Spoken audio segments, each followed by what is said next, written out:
qué la oración es lo más importante y efectivo que debemos hacer para evangelizar? Cuando estudiamos a fondo la vida de Jesús y escudriñamos las Sagradas Escrituras, inevitablemente descubrimos, y lo hemos dicho y lo seguiremos diciendo, que lo más importante en la vida es la oración. Y no solo en la vida espiritual, porque la oración se asocia siempre con lo espiritual, sino en la vida familiar, conyugal, social, material, laboral, económica, en todas las áreas, sin omitir ninguna. La evangelización no es la excepción. Si de verdad queremos ser efectivos para evangelizar, debemos ser personas de oración y hacer de la oración la base, el fundamento para que a partir de allí llevemos el evangelio a los demás. Debemos orar antes, durante y después de compartir el evangelio. Es importante entender lo que es un evangelismo efectivo y lo que es un evangelismo fracasado, o lo que es un evangelismo de éxito y un evangelismo de fracaso. El evangelismo de éxito no significa que la gente o a toda la gente que le hablamos va a recibir a Cristo y se va a rendir a Cristo, porque hay algunos factores que vamos a considerar a continuación que solamente están en las manos de Dios. Además, Dios en su infinita sabiduría, y por eso es Dios es omnisciente, Él todo lo sabe, Él todo lo ve.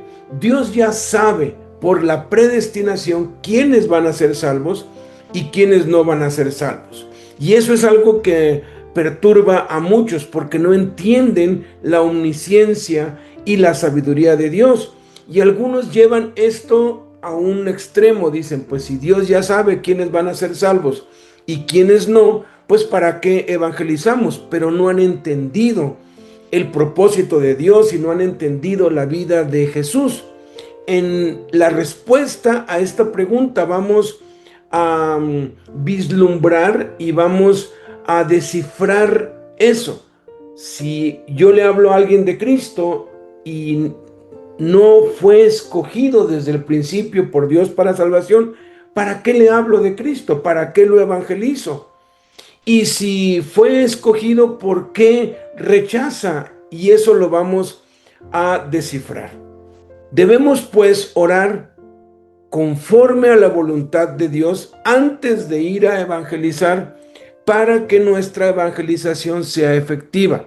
Repito, un evangelismo efectivo no significa que las personas van a rendirse a Cristo y a responder favorablemente o inmediatamente, como a veces queremos. Nuestra responsabilidad es dar el mensaje de la manera como Jesús lo hizo, y el que las personas respondan favorable o desfavorablemente ya no depende de nosotros, depende de ellos y de Dios. Aclaremos algo. Si no evangelizamos correctamente, no se producirá ningún efecto en las personas, pues solo serán palabras vacías y sin sentido, vanas repeticiones, vana palabrería. Hay al menos 3 razones por las cuales podemos evangelizar incorrecta e infructuosamente. La primera razón es falta de oración, la segunda razón es falta de oración, y la tercera razón es falta de oración. La primera razón es falta de oración antes de ir a evangelizar. La segunda razón es falta de oración al momento de evangelizar o de estar evangelizando. Y la tercera, falta de oración después de evangelizar. Cuando no oramos antes de ir a evangelizar, terminamos haciendo todo en la carne y no en el espíritu. Lo hacemos todo en nuestras propias fuerzas y no en las de Jesús. Cuando no oramos en el corazón al momento de estar compartiendo, de estar evangelizando, compartimos un evangelio incompleto, barato o condenatorio o que no se entiende. Cuando no oramos después de evangelizar, la semilla es arrebatada por el diablo o se quema y se seca por las aflicciones, tribulaciones, pruebas o persecuciones que vendrán sobre esa persona, o se ahoga por el afán de este mundo, los placeres de la vida, el engaño de las riquezas o las codicias de otras cosas y no dan fruto, tal como enseñó Jesús. Por eso, la oración es lo más importante y efectivo en la evangelización. Al orar antes de ir a evangelizar, nos aseguramos de ir en el poder del Espíritu Santo y hablar de parte de Dios y no de nosotros. Al orar en nuestro corazón mientras estamos dando el mensaje, nos aseguramos de dar el mensaje del Evangelio completo, hablando no solo de las promesas y las bendiciones de Dios, sino también del arrepentimiento, del pecado y del costo de seguir a Cristo con la ternura, con la mansedumbre y el tacto de Cristo, sin condenar ni culpar a las personas. Al orar después de evangelizar, nos aseguramos que el Espíritu Santo convenza a la persona de pecado, de justicia y de juicio para que entienda la palabra y esté firme a pesar de las tribulaciones y tentaciones que le vendrán. Ahora, aclaremos algo.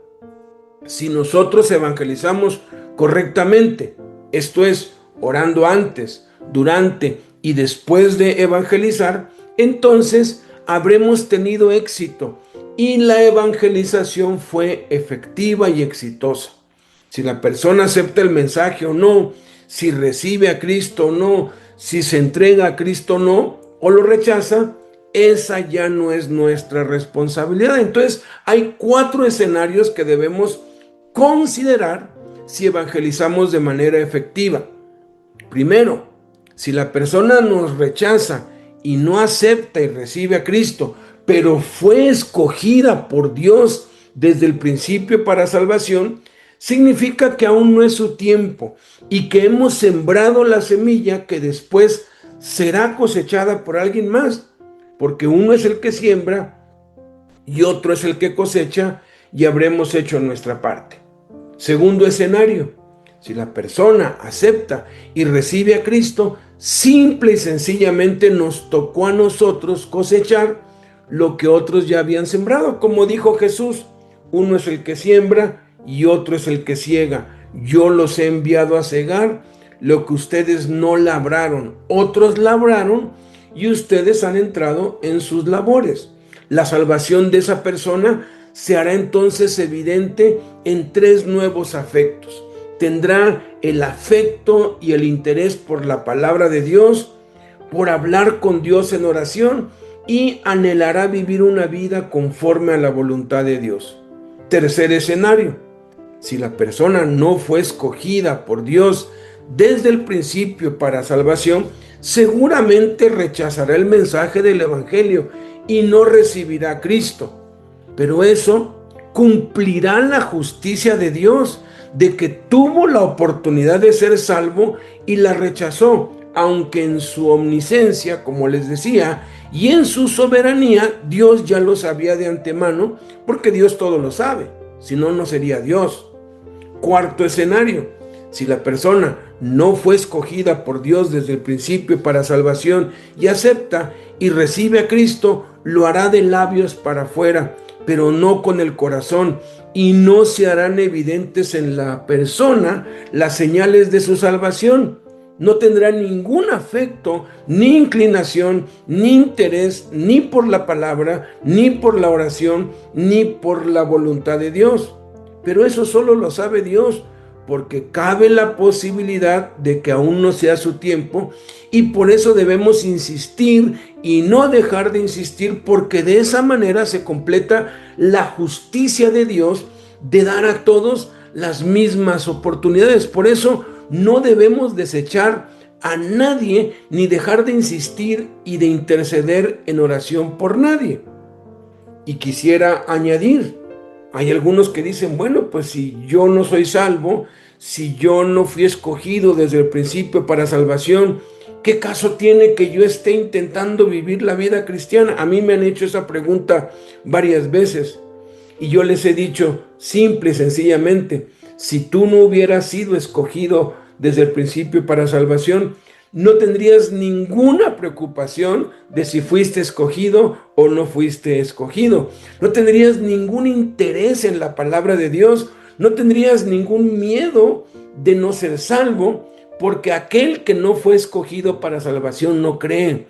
Y como no cree, lo menos que le preocupa es si es salvo o no es salvo. Entonces, si tú estás en este curso, si tú tienes interés por las cosas de Dios, si tú estás esforzándote por vivir conforme Dios manda, si tú estás buscando la voluntad de Dios, si hablas con Dios y recurres a Dios, pues bueno, esas son las evidencias de que eres salvo.